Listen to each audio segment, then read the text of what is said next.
ఓం శ్రీ గురుభ్యో నమః. ఓం గం గణపతయే నమః. ఐం సరస్వత్యై నమః.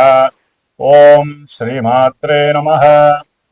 ఓం నమో ప్రాతపతయే నమో గణపతయే నమః. ప్రమథపతయే నమస్తే అస్తు లంబోదరాయ ఏకదంతాయ విఘ్న వినాశినే శివసుతాయ శ్రీవరదమూర్తయే నమో నమః. శ్రీ మహాగణాధిపతయే నమః. జపాకుసుమ సంకాశం కాశ్యపేయం మహాద్యుతిం తమోరిం సర్వభావజ్ఞం ప్రణతోస్మి దివాకరం. ఓం శ్రీ సూర్యనారాయణాయ నమః.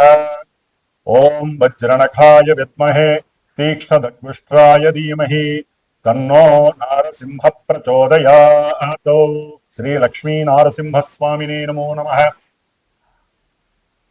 ఈ ఛానల్ను వీక్షిస్తున్నటువంటి ప్రేక్షకులందరికీ కూడా మకర సంక్రాంతి శుభాకాంక్షలు, అలాగే భోగి మరియు కనుమ కూడా శుభాకాంక్షలు తెలియజేస్తూ, ఈ యొక్క జనవరి 2026 సంవత్సరంలో మనకి ఈ మకర సంక్రమణం అనేటటువంటిది, అనగా మనకున్న ద్వాదశ రాశుల్లో సూర్య భగవానుడు మేషాదిగా మీనరాశి పర్యంతం 12 రాశుల్లో కూడా రోజుకి 1 డిగ్రీ చొప్పున ఒక్కొక్క రాశిలో 30 డిగ్రీలు పరిభ్రమిస్తూ దాదాపుగా మేషరాశిలో ఉన్నప్పుడు ఆయన ప్రవేశం జరగంగానే మేష సంక్రమణం అని, వృషభంలో ప్రవేశించిన తర్వాత వృషభ సంక్రమణం అని, అట్లా అన్ని రాశులు కూడా ఆయన సంచరిస్తూ ఇప్పుడు మనకి కాలమానంలో ఉత్తరాయణము దక్షిణాయనము అనేటటువంటి 2 ఆయనాలు ఉన్నాయి. అంటే మనకి సంవత్సరం ఎట్లయితే విశ్వావసునామ సంవత్సరాలు అట్లా సంవత్సరాలుగా 60 ఉంటాయో, దాని తర్వాత ఆయనాలు 2 ఉంటాయి. దాంట్లో సూర్య భగవానుడు కర్కాటక రాశి నుంచి మకర రాశి వరకు సంచరించేటటువంటి ఆ కాలాన్ని దక్షిణాయన పుణ్యకాలం అంటారు. ఈ దక్షిణాయన పుణ్యకాలంలో మానవులకి కోరిక మరియు వాంఛలు నెరవేరటానికి, ఒక క్రమబద్ధీకరణమైనటువంటి జీవితాన్ని అనుభవించటానికి, దైవత్వం మీద, మన యొక్క ఆచారాల మీద, సాంప్రదాయాల మీద సరైనటువంటి అవగాహన, వాటి యందు నిర్ణీతమైనటువంటి ఒక దృష్టిని కేంద్రీకరింపజేస్తూ ఎన్నో ఉపవాసాలని, దైవారాధనలు, ఎన్నో పూజలు మనకి ఆశ్వీజ మాసం, అమ్మవారు, కార్తీక మాసం, ఈశ్వరారాధన, అలాగే మార్గశిర మాసం, పౌష్య మాసం, ఇట్లా ఈ మాసాలన్నీ కూడా దాటుకుంటూ చాతుర్మాస్య వ్రతాలన్నీ అయిపోయిన తర్వాత సూర్య భగవానుడు ఈ యొక్క జనవరి 14వ తేదీన మకర రాశిలోకి తన యొక్క సొంత నక్షత్రమైనటువంటి ఉత్తరాషాఢ నక్షత్రము 2వ పాదంలో తన యొక్క సంచారాన్ని మకర రాశిలో ప్రవేశం చేస్తూ ఉంటాడు. ఆ మకర రాశిలోంచి మరలా కర్కాటక రాశి వరకు వెళ్ళేంత వరకు, అంటే మిథున రాశి అంతం వరకు కూడా ఆయన పరిభ్రమించే ఈ 6 నెలల కాలాన్ని ఉత్తరాయణ పుణ్యకాలం అంటారు. ఈ ఉత్తరాయణ పుణ్యకాలంలో దేవతలందరూ కూడా చాలా ప్రీతిగా సూర్యారాధన, దేవతారాధనలో వారు దేవతలు ఆరాధన చేసుకునేటటువంటి సమయం.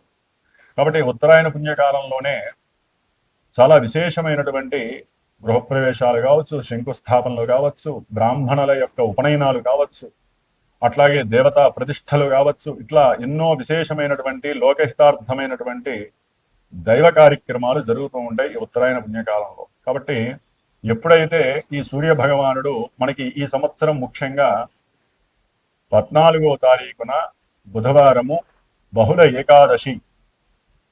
ఏకాదశి రోజున గండయోగంలో బాలవకరణంలో ఈ పౌష్యమాసంలో విశ్వావసు నామ సంవత్సరంలో మధ్యాహ్నం పూట 2 గంటల నుంచి 3 గంటల మధ్యలో స్వామివారు సూర్య భగవానుడు ధనస్సు రాశి నుంచి నిష్క్రమించి మరి మకర రాశిలోకి సంచారాన్ని ప్రారంభం చేస్తాడు. ఆయన అంటే వచ్చేస్తాడు ఆ సమయానికి. సరే, కొన్ని పంచాంగాలలో మనకి రాత్రి కాలం 8 చెప్పి ఇచ్చారు. సరే, ఎవరి లెక్కలు వాళ్ళకు ఉంటాయి. దృగ్గణితాలని, పూర్వగణితాలని, రకరకాల గణితాలు ఉంటాయి. ఏదేమైనప్పటికీ ఎక్కువగా మనకి ఈ మధ్యాహ్నం పూట 14వ తారీఖు ఈ యొక్క సమయాన్ని మకర సంక్రాంతి అని మనం చెప్పుకోవాలి.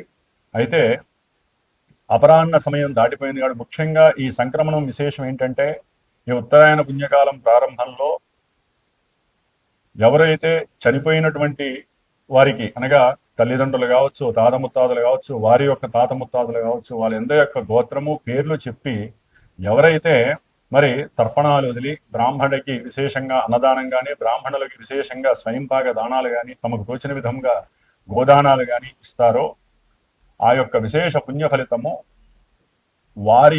వారికి మోక్షప్రాప్తి, స్వర్గప్రాప్తితో పాటుగా ఈ కార్యక్రమాలు నిర్వర్తించడం ద్వారా ఇక్కడ భూలోకంలో వీరి యొక్క సంతతి, వీరి యొక్క వంశము వృద్ధి చెందుతుంది, గోత్రము నిత్యము కూడా వృద్ధి చెందుతుందని చెప్పి మన యొక్క పూర్వీకులు చెప్పి ఉన్నారు. కాబట్టి ఈ యొక్క మకర సంక్రాంతి మరి మిట్ట మధ్యాహ్నం అపరాహ్నం కూడా దాటిపోయి వెళ్ళిపోయింది కాబట్టి మనకి దాదాపుగా 8 గంటల సమయం ఉంటుంది ఈ యొక్క పుణ్యకాలము. కాబట్టి ఈ 14వ తారీఖున సాయంకాలం పూట కాస్త ఈశ్వరారాధన లేకపోతే విష్ణుమూర్తికి సంబంధించిన ఆరాధన చేసుకోవడం వలన ఆ యొక్క పుణ్య ఫలితం నార్మల్గా మనకి లభిస్తుంది. అయితే మనకి 15వ తేదీన మకర సంక్రాంతి అంటారు. 14వ తేదీన భోగి జరుగుతుంది, 15వ తేదీన మకర సంక్రాంతి జరుపుకోవాలి. మకర సంక్రాంతి మరి ఉదయం పూట సూర్యోదయం తర్వాత కొన్ని గంటల తర్వాత వీరు ఈ యొక్క పితృ కార్యక్రమాలు చేసుకునేటటువంటి అర్హత కలుగుతుంది మధ్యాహ్నము అపరాహ్న సమయంలో వరకు కూడా. కాబట్టి మధ్యాహ్నం 11 నుంచి 2-3 వరకు కూడా 15వ తారీఖున ఈ ఉత్తరాయణ పుణ్యకాలంలో సూర్య సంక్రమణం సందర్భంగా ఎవరైనా పితృపుణ్యకార్యాలు చేసుకోవచ్చు. అలాగే మనకి కనుమ 16వ తేదీకి అయిపోయింది. 14, 15వ తేదీ భోగి, మకర సంక్రాంతి మరియు కనుమ. కాబట్టి ఈ 3 పండుగలు కూడా విశేషంగా జరుపుకోవాలి. ముఖ్యంగా ఈ మకర సంక్రమణం జరిగేటటువంటి సూర్య భగవానుడికి మనము సంక్రాంతి పురుషుడు అని చెప్పి మనకి చెప్తూ ఉంటారు. ఈ సంక్రాంతి పురుషుడు యొక్క విశేషాన్ని మనం ఒక్క నిమిషం తెలుసుకోగలిగితే గనక ఆయన వాహనారూఢుడై అంటే వ్యాఘ్రము యొక్క వాహనారూఢుడై మకర రాశిలో ప్రవేశిస్తున్నాడు. మిథున రాశి వారికి ఈ జనవరి 14 నుంచి ఫిబ్రవరి 13 వరకు కూడా మకర రాశిలో ఉన్నటువంటి చతుర్గ్రహ కూటమి అంటే మిథున రాశి వారికి అష్టమ రాశిలో ఉన్నటువంటి సూర్య భగవానుడు, కుజ భగవానుడు, ఉచ్చస్థితిలో ఉన్నటువంటి కుజ భగవానుడు, బుధుడు, శుక్రుడు. ఈ బుధ శుక్రుడు కొంతవరకు అనుకూలించినా కూడా ఏదైనా కూడా అష్టమ రాశి అనేటటువంటిది కొంత ఇబ్బందికరమైనటువంటి పరిస్థితులను కలుగజేస్తుంది. దానికి తోడు మిథున రాశిలోనే గురు భగవానుడు ఉండటం, వీరికి 3వ స్థానంలో ఉన్నటువంటి కేతువు అనుకున్నటువంటి కార్యాలయంలో గణపతిని ప్రార్థన చేస్తే చక్కగా ముందుకు వెళ్తాయి. ఏదైనా అష్టమ రాశిలో ఉన్నటువంటి సూర్యగ్రహం వలన మీరు అనుకున్నటువంటి కార్యక్రమాలు ఏదైనా సరే ముందుకు వెళ్ళటానికి ఎంత గణపతి పూజ చేసి మీరు ముందుకు వెళ్దాం అనుకున్నా గ్రహస్థితి ముందు మనల్ని కమాండ్ చేస్తూ ఉంటుంది. కాబట్టి సూర్య భగవానుడు అనేటటువంటి వాడు మరి ముఖ్యంగా పొలిటీషియన్స్ ఎవరైనా సరే కొంతమంది ప్రయాణాలు చేస్తూ ఉన్నప్పుడు కొంచెం జాగ్రత్త పడాల్సినటువంటి ఎందుకంటే శత్రువులు అధికంగా ఉంటారు. కాబట్టి శత్రువుల వలన వీరికి ఎన్నో రకాలైనటువంటి ఆకస్మిక సమస్యలు పొలిటీషియన్స్ కి కలిగే అవకాశాలు ఉంటాయి. అట్లాగే మిథున రాశి వారికి సంబంధించినటువంటి విషయంలో ఎవరైతే అప్పులు చేసి ఉంటారో లేదా గవర్నమెంట్ బ్యాంకుల ద్వారా పిల్లల యొక్క చదువు గురించి కానివ్వండి, లేకపోతే వ్యాపారంలో పెట్టుబడులు పెట్టడానికి కానివ్వండి, అట్లాగే ఏదైనా ఒక వివాహపరమైనటువంటి విషయాల్లో కానివ్వండి, సంతానపరమైనటువంటి ఉన్నతమైన విద్యల గురించి ఏదైనా సరే గవర్నమెంట్ బ్యాంకుల్లో ఏదైనా మీరు డబ్బు తీసుకున్నట్లయితే వారి నుంచి మీకు ఒత్తిడి ఎక్కువగా పెరిగే అవకాశం ఉంటుంది. తండ్రి యొక్క అనారోగ్య సూచనలు కూడా ఆర్థికంగా మిమ్మల్ని బాగా బలహీనం చేసేటటువంటి పరిస్థితి కలుగుతుంది. మిథున రాశికి విద్యార్థుల పరంగా చూస్తే గనక వీరికి సరైనటువంటి ప్రతిభ ఉన్నప్పటికీ కూడా ప్రస్తుత కాలంలో ఉన్నటువంటి చతుర్గ్రహ కూటమి ద్వారా విద్య యందు సరైనటువంటి ఫుల్ఫిల్మెంట్ చూపించలేకపోతారు. అంటే సరైనటువంటి ప్రణాళిక లేకపోవటము, ఏదో చదివేస్తూ ఉంటారు తప్ప చదువు మీద కాన్సన్ట్రేషన్ మాత్రం పెట్టలేనటువంటి పరిస్థితి కలుగుతుంది. ఆత్మ నిగ్రహ శక్తి అనేటటువంటిది చాలా డౌన్ఫాల్లో ఉంటుంది. ఏదో ఒక అనారోగ్యాలు అనేవి వీరిని పట్టి పీడిస్తూ ఉంటాయి. ముఖ్యంగా తల్లి యొక్క అనారోగ్య స్థితి వలన వీరు సంతానము కొంత ఆర్థికంగా నష్టపోయేటటువంటి పరిస్థితి. అట్లాగే తల్లిదండ్రుల యొక్క సేవ చేసుకునేటటువంటి సమయంలో కొంతమందికి గృహంలో భార్యాభర్తల మధ్య అవసరం లేనటువంటి గొడవలు, ముఖ్యంగా ఆర్థికంగానే గొడవలు వచ్చే అవకాశం ఉంటుంది. అట్లాగే బంధుమిత్రాదులతో ఏది మాట్లాడినా వాటిల్లో మీకు అవమానాలు, అపనిందలు కలుగుతాయే తప్ప సరైనటువంటి పోషకం అనేటటువంటిది ఈ యొక్క మిథున రాశి వారికి లభించదు. అట్లాగే గవర్నమెంట్ జాబ్ హోల్డర్స్ లేదా గవర్నమెంట్ సంస్థల్లో ఎవరైతే మీడియేటర్స్ గా ఉంటారో, అంటే విద్యాలయాలకు సంబంధించి, ప్రభుత్వ కార్యాలయాలకు సంబంధించి, ఆర్థిక రంగాలకు సంబంధించినటువంటి వారు, లేదా వైద్య రంగానికి వైద్యశాలలకు సంబంధించినటువంటి వారు, అంటే కెమికల్ డ్రగ్గిస్ట్ అంటారు కదా, అంటే మనకి మందుల షాపులు, మందుల తయారీలు, వీటికి సంబంధించినటువంటి ఎవరైతే బ్రోకర్స్ ఉంటారో, అంటే మధ్యవర్తిత్వం చేస్తూ ఉంటారో గవర్నమెంట్ ద్వారా, వారందరికీ కూడా గవర్నమెంట్ నుంచి కొంచెం ప్రతికూలత భావనలు కనిపిస్తున్నాయి. ఏదేమైనప్పటికీ వీరికి దశమంలో ఉన్నటువంటి శని భగవానుడి వలన మిథున రాశి వారికి గ్రహస్థితి అయితే గనక కొంత ప్రతికూలంగా ఉంది. ఉద్యోగాదుల్లో కంపల్సరీ వీరికి కాస్త ఫ్లక్చువేషన్స్ ఉంటాయి. ఉద్యోగంలో మార్పులు చేర్పుల వలన ఆర్థికంగా చాలా నష్టపోతారు. ముఖ్యంగా గవర్నమెంట్ జాబ్స్ కి సంబంధించిన వాళ్ళైతే గనక ఎక్కువగా ఈ మార్పులు, ఉద్యోగ స్థాన మార్పులు జరగడానికి అవకాశాలు ఉన్నాయి. అప్పులు తీసుకున్నటువంటి వాళ్ళైతే కనుక, అంటే గృహ నిర్మాణాదుల పరంగా కానివ్వండి, లేకపోతే ఫ్రెండ్స్ కి ఎవరైనా సరే మాట ఇచ్చి వ్రాతపూర్వకంగా ఎవరైనా మాట ఇచ్చినట్లయితే కనుక వారికి కూడా ఒక రకంగా చెప్పాలంటే నెత్తి మీదకి సమస్యలు వచ్చే అవకాశం ఉంటుంది. దాని ద్వారా వీరు కాస్త పోలీస్ స్టేషన్ల దాకా వెళ్ళే అవకాశం ఉంటుంది. గవర్నమెంట్ చలానాలు కట్టడానికి న్యాయస్థానాలకు వెళ్ళేటటువంటి అవకాశం ఉంటుంది. అట్లాగే ప్రయాణాలు చేసేటటువంటి వారు ఎవరైనా సరే కొంచెం జాగ్రత్తగా ఉండాల్సిన పరిస్థితి. అష్టమంలో ఉన్నటువంటి 4 గ్రహాలు కూడా మరి ఎన్నో రకాలైనటువంటి ఆపదల్ని, ఇబ్బందుల్ని, ప్రమాదాలని సూచించేటటువంటి పరిస్థితి.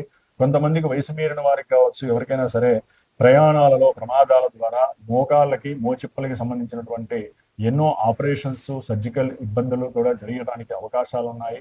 పొలిటీషియన్స్ కి అయితే కనుక ఉన్నటువంటి పదవుల్లో కొంతమందికి వారు చేసుకున్నటువంటి కొన్ని దోషాల వలన వారికి ఇప్పుడు ఆ ఎఫెక్షన్స్ ఎక్కువగా కలగడానికి అవకాశం ఉంటుంది. ఉన్నటువంటి అధికారాలు పోయేటటువంటి అవకాశము, అట్లాగే అధికారుల మధ్య సరైనటువంటి సమన్వయం లేక వారి పై అధికారి వలన వీరు ఇబ్బందులు పడేటటువంటి పరిస్థితి ఈ యొక్క మిథున రాశి వారికి కలుగుతోంది. గృహ కట్టడాలు, గృహాలు కొనటము, ఈ విషయాలలో కొంత జాగరూకత చేయటం చాలా మంచిది. మిథున రాశి వారు, మిథున రాశి వారికి గ్రహస్థితి బాలేదు. దూర ప్రయాణాలు చేసేటటువంటి వారు దుర్గాదేవి ఆరాధన చేసి దుర్గాదేవి అష్టోత్తరాన్ని కానీ, దుర్గాదేవి స్తోత్రాన్ని చక్కగా పఠించి ప్రయాణం చేయండి. ఎటువంటి ఆపదలు కలగకుండా మీకు ఉంటాయి. ఏదైనా కూడా ఆకస్మికంగా మీకు తండ్రి యొక్క సహకారం అందినట్టే అంది మిస్ అయ్యే అవకాశం ఉంటుంది. కొంతమంది ఉద్యోగాలకు ప్రయత్నం చేస్తున్న వాళ్ళకి దగ్గర దాకా వచ్చి ఆ ఉద్యోగాల్లో మిస్సింగ్ అయ్యే అవకాశం ఉంటుంది, అంటే వీరి పేరు మిస్ అయ్యే అవకాశం ఉంటుంది.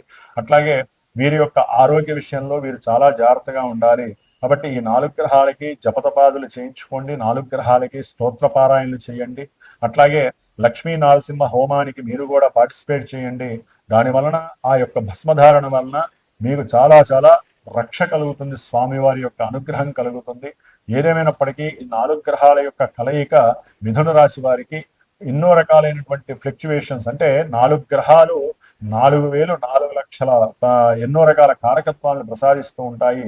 అవి చూస్తున్న దృష్టి ఆర్థికంగా అయితే కనుక విపరీతమైనటువంటి నష్టాలు గవర్నమెంట్ ద్వారా, గృహాల ద్వారా, స్థలాల ద్వారా, లేకపోతే బంధుమిత్రాదుల ద్వారా, లేకపోతే సంతానం ద్వారా, సంతానానికి పెట్టిన పెట్టుబడుల ద్వారా కొంత నష్టాలు చవిచూసే అవకాశం ఉంటుంది. కుటుంబంలో కూడా మీకు ద్వేషభావాలు ఎక్కువగా అవుతాయి. కుటుంబంలో సరైనటువంటి సౌఖ్యత అనేది ఉండదు. సౌఖ్యహీనత్వంతో మీరు ఎప్పుడు కూడా ఏదో చిరాకుగా ఉండే అవకాశం మిథున రాశి వారికి ఉంటుంది. కాబట్టి మీరు ఎక్కువగా విష్ణు సహస్రనామ స్తోత్ర పారాయణ ఆచరించండి. శుభప్రదంగా సుఖంగా ఉండడానికి ప్రయత్నం చేయండి. ఓం శ్రీ లక్ష్మీ నారసింహస్వామినే నమో నమః.